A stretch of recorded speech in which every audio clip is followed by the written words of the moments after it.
இந்த படத்துல இருக்கிற இந்த ஃபேமிலியோட கதை தெரியுமா?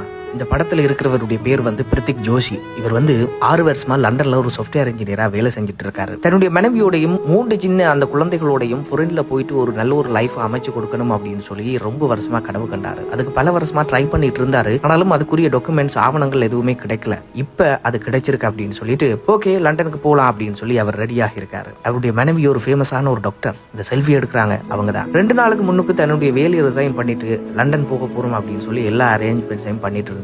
அன்றைய நாள் மார்னிங் ரொம்பவுமே நம்பிக்கையோடையும் எனர்ஜியோடையும் எந்திரிச்சு 3 குழந்தைகளோட அவங்களோட எதிர்காலத்தை நோக்கிய பயணத்தை ஆரம்பிக்கிறதுக்காக விமானத்துல ஏறி இருக்கிறாங்க. விமானத்துல ஏறின பிறகு ஒரு செல்ஃபி ஒன்று எடுத்து அதை ரிலேஷன்ஸுக்கு அனுப்பியிருக்காங்க. ஒரு புதிய வாழ்க்கைக்கான ஒரு வழி பயணம் அப்படின்னு சொல்லி டைப் பண்ணி அனுப்பியிருக்காங்க. ஆனா அவங்களால அந்த புதிய ஒரு வழி பயணத்தை அடைய முடியல. சில நொடிகள்ல எல்லா கனவுகளுமே சாம்பலாக போயிட்டது. அடுத்த நொடி நிச்சயம் இல்ல, நாளைய தினம் நிச்சயம் இல்ல. இப்படி நாங்க வாழ்ற வாழ்க்கையை